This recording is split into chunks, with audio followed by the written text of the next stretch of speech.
ராதே கிருஷ்ணா. பகவான் ஸ்ரீ கிருஷ்ணர் திரிவக்ரைக்கு அருளினதையும் தன்னோட பரம பக்தரான அக்ரூரருக்கு அருளினதையும், மேலும் ஹஸ்தினாபுரம் போய் பாண்டவர்களோட நிலையை அறிஞ்சிக்கிட்டு வர சொல்லி வேண்டினதையும் சுக மகரிஷி சொல்ல கேட்டோம். தொடர்ந்து மகரிஷி சொல்றார். பரீட்சித், ஹஸ்தினாபுரம் புகழ்பெற்ற புருவம்சத்து அரசர்களால் பெருமை பெற்றது.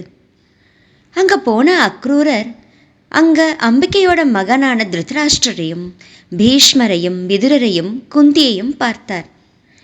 மேலும் பாஹ்லீகர், அவரோட மகன் சோமதத்தன், துரோணர், கிருபர், கர்ணன், துரியோதனன், அஸ்வத்தாமன், பாண்டவர்கள் மற்றும் பல உற்றார் உறவினர்களை சந்தித்தார். காந்தினியோட மகனான அக்ரூரர் முறைப்படி உறவினர்களை சந்தித்தார். அவங்க மதுரையில் உள்ளவங்களோட நலனை விசாரிக்க இவரும் அவங்க கிட்ட ஹஸ்தினாபுரத்தில் உள்ளவங்களோட நலனை விசாரித்தார். திருதராஷ்டிரர் தீய பிள்ளைகளை பெற்றவர், மன வலிமை அற்றவர், தீயோர் சொற்படி நடக்கிறவர். அவர் பாண்டவர்கள் கிட்ட நடந்துக்கிற முறையை நல்லா அறிய விரும்பின அக்ரூரர் சில மாதங்கள் அங்கே தங்கினார். பாண்டவர்களோட பராக்கிரமம், ஆயுதங்களை தாங்கிற திறன், உடல் வலிமை, வீரம், அடக்கம், நாட்டு மக்கள்கிட்ட அன்பு மாதிரியான நற்குணங்களை பார்க்க பொறுக்காத திருதராஷ்டிரரோட புதல்வர்கள் பாண்டவர்களுக்கு விஷம் கொடுத்தது மாதிரியான கொடிய செயல்களையும் இனியும் தீமை செய்வாங்கங்கிறதையும் குந்தியும் விதுரரும் அக்ரூரர்கிட்ட சொன்னாங்க. அங்கே வந்த தன்னோட சகோதரனான அக்ரூரரை பார்த்து தன்னோட பிறந்தகத்தை நினைச்சு கண்ணீர் விட்ட குந்தி அவர்கிட்ட கேட்டா, அண்ணா, என்னோட பெற்றோர்களும் சகோதரர்களும் சகோதரிகளும் சகோதரர்களோட புதல்வர்களும் உறவு பெண்களும் தோழிகளும் என்னை பற்றி நினைக்கிறாங்களா? என்னோட அண்ணன் மகனும் தன்னை அண்டின பக்தர்கள்கிட்ட அன்பு கொண்டவனுமான பகவான் ஸ்ரீ கிருஷ்ணனும் தாமரைக்கண்ணனான பலராமனும் தங்களோட இந்த அத்தையோட மகன்களான பாண்டவர்களை பற்றி நினைக்கிறாங்களா? ஓனைகளுக்கு இடையில சிக்கின பெண்மான் மாதிரி சத்ருக்களுக்கு இடையில சிக்கி துயரடைஞ்சு வருந்துற எனக்கும் தந்தையற்ற என்னோட மைந்தர்களான பாண்டவர்களுக்கும் இன்சொல் சொல்லி ஆறுதல் கொடுக்க வருவாங்களா? ஹே கிருஷ்ணா, நீ பெரும் யோகியேதான், நீயேதான் அத்தனையும். உலகத்தை காத்து வாழ வைக்கிறவனே கோவிந்தா, என்னோட குழந்தைகளோட வருந்திரனா உன்னை சரணடைஞ்சு என்னை காத்தருள்வாய். கிருஷ்ணா, சர்வேஷனான நீ முக்தி தர்றவன். பிறப்பு இறப்பான சம்சார சிக்கல்ல பாய்ந்த மக்களுக்கு உன்னோட திருவடியே இல்லாமல் வேற புகலிடம் எதுவும் நாம் பார்க்கல. மாயையை நீக்கின தூயவரும் பரம்பொருளும் பரமாத்மாவும் யோகேஸ்வரும் யோகமுமான ஸ்ரீ கிருஷ்ணா, உனக்கு நமஸ்காரம். நான் உன்னை சரணடைஞ்சேன். பரீட்சித், உங்கள் தந்தையோட பாட்டியான குந்தி தேவி இப்படி தன்னோட சுற்றத்தையும் ஜெகதீசனான ஸ்ரீ கிருஷ்ணனையும் நினைச்சு வருந்தி துக்கம் மேலிட்டு அழுதா.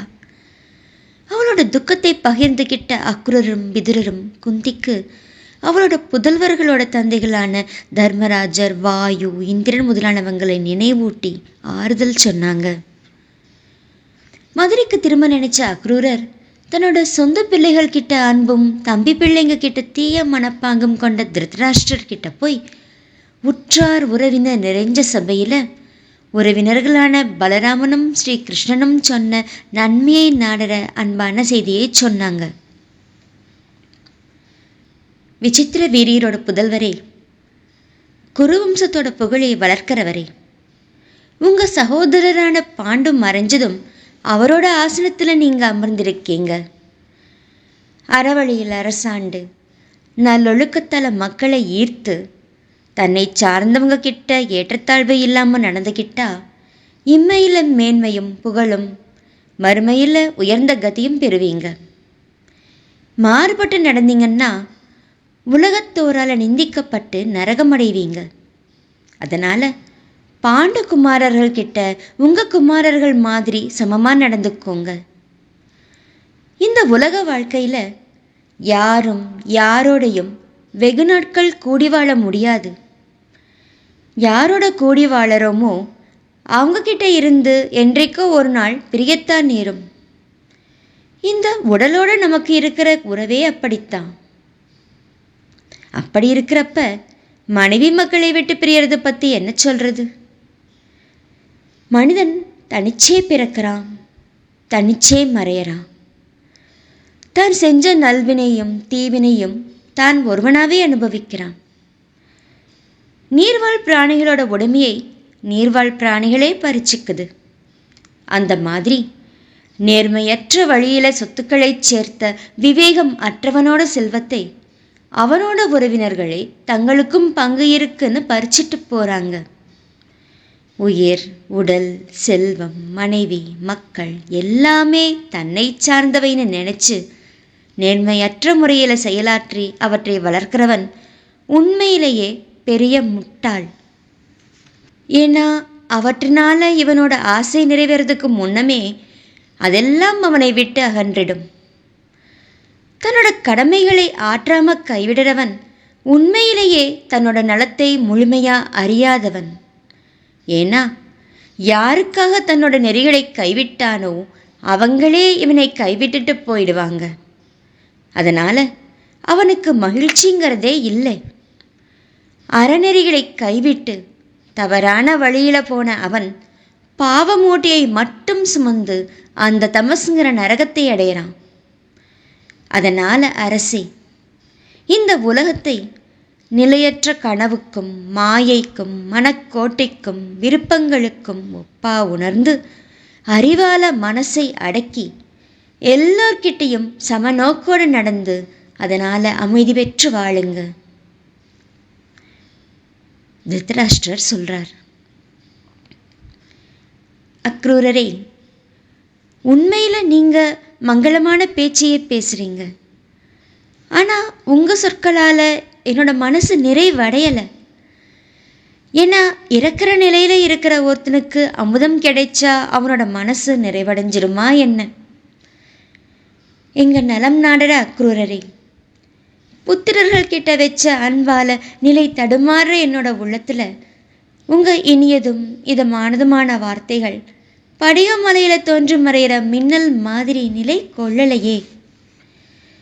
பூமியோட சுமையை குறைக்க யதுகுலத்தில் பகவான் ஸ்ரீ கிருஷ்ணரை தோன்றி இருக்கார். அந்த பகவானோட கட்டளையை மீறி நடக்க யாரால்தான் முடியும்? அவரோட மாயையோ ஆராய்ச்சிக்கு உட்படாத செயலை உடையது. அந்த தன்னோட மாயையால் அவர் இந்த உலகத்தை படைச்சு அதுக்குள்ளே நுழைஞ்சு வினையையும் அதோட பயனையும் பகிர்ந்து தர்றார். அவரோட திருவிளையாடலும் செயலும் உலக வாழ்க்கையே ஆட்டி வைக்கக்கூடியது, ஆராய்ஞ்சறிஞ்சிக்க இயலாதது. அப்படி ஆட்டுவிக்கிற பேராளுமை படித்த பகவான் ஸ்ரீ கிருஷ்ணனுக்கு நமஸ்காரம். பரீட்சித், யதுகுலத்தில் உதிச்ச அக்ரூரர் அரசனோட உள்ள கிடக்கையை உணர்ந்து நண்பர்கள்கிட்ட விடை பெற்றுக்கிட்டு யதுக்களோட நகரமான மதுரைக்கு திரும்பி வந்தார். பாண்டவர்களை பற்றின திருதராஷ்டிரரோட செய்கைகளை அறிஞ்சிக்க ஹஸ்தினாபுரம் போன அக்ரூரர் திரும்ப வந்து அதை பலராமனுக்கும் ஸ்ரீ கிருஷ்ணனுக்கும் எடுத்துச் சொன்னார்.